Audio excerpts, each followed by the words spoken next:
babe, I sure ain't gonna be your dog.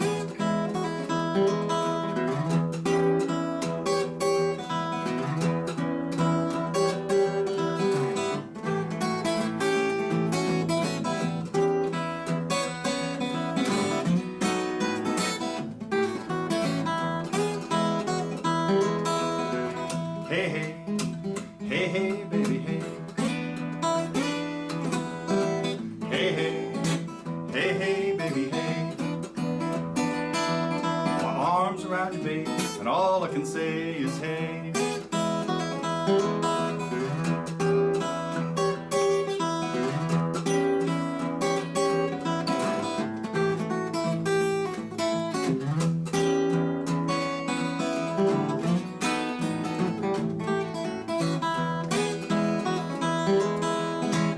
Hey, hey, you lost your good thing now.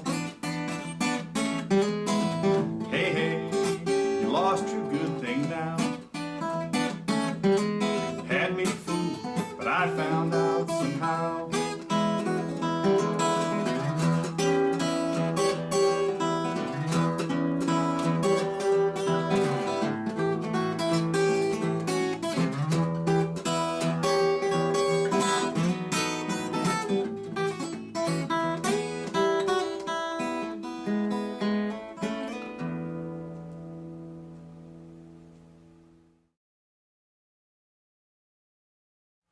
We're going to take a look at a very fun song to play.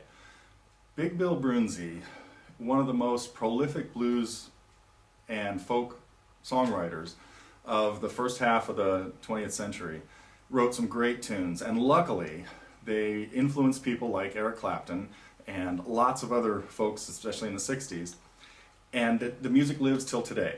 So this lesson is going to be on Hey Hey, where we're going to look a little bit, actually quite a bit at what Eric Clapton did with it, and more of just the whole style in general of Big Bill Broonzy's style. Now, Big Bill had I'm going to be doing this with a thumb pick, because his style of playing is playing hard with a pick, just pounding the heck out of the guitar, and it's more percussive than anything else. It almost doesn't matter what notes you're playing, as long as you can do this. Doesn't matter what notes I play, because what you're hearing is more like a bass drum than a clean note. So that is the important part of Big Bill's style, is you have to get to where your thumb can do this. Matter of fact, one of my favorite guitar players, as many of you might know, John Renbourn, on one of the Pentangle albums, one of the early Pentangle albums, said he started out playing the guitar trying to play like Big Bill Broonzy, and he's still trying. Now, Big Bill, again, is this. Mono bass, meaning a one-note bass, not an alternating bass, and again, sometimes it doesn't even matter. He could be on a B chord, and he'd play an E and an A in the bass. I want to just hopefully have what's a little review of 12-bar blues, because if you're working on this song, you should be already familiar with the standard 12-bar blues format. Millions, at least hundreds of thousands of songs go just like this. And there are all kinds of little variations. This one, though, is very, very stock and standard. So if we're playing blues in the key of E, there are three chords we're going to use. Chord number 1, E, chord number 4, A, and chord number 5, B. I want to take a quick look at some of the chord shapes that we're going to use in the left hand here. And when we're playing Big Bill's version, something is going to be different than what I have in the tablature. And in the playthrough, I played this two different ways the very first time through, and that is, when Big Bill plays his first chord, he slides from the 2nd fret up to the 7th fret with his second finger.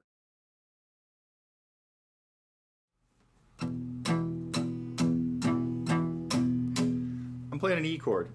This is the key to Big Bill Broonzy songs. And again, you can do this without a thumb pick. If I play this without my pick, I'm just going to be using the side of my thumb to pound on the bass notes. I don't even have a chord on right now. But what I'm doing is I'm muting the strings right here with the base of my palm touching the strings lightly. So what you need to practice here is finding the exact right place for getting those notes to be muted. Well, get out the page of tablature, if you don't have it already, and let's start walking through it measure by measure, breaking down every little thing that happens in this. Although I have to stress again that something that happens in blues is playing it note for note the same every time is not really part of the plan. So the whole idea with blues is you gotta make it up as you go. So even like on the playthrough that I did back at the top of this lesson, I did a lot of things that I don't even know what they are right now. I'd have to go back and look at it and painstakingly transcribe it, defeating the whole purpose of learning how to do this stuff. Now, this is much like strumming patterns or some other things. You practice very specifically doing it one way just to get the techniques down, and then you have to change them yourself. But let's take a look at what happens in the beginning of this song. Don't forget, we're working on muting the bass notes here, and I'm going to be doing most of this with my index finger and my ring finger, tending to use my index finger for the note if I'm not playing the first string. If what I'm playing includes the first string, I'm usually going to use my ring finger.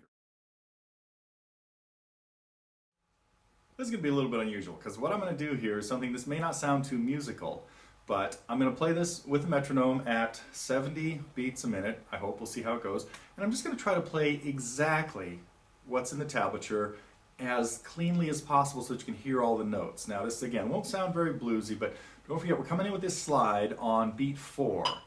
2, 3, 4, 1, 2, 3, 4.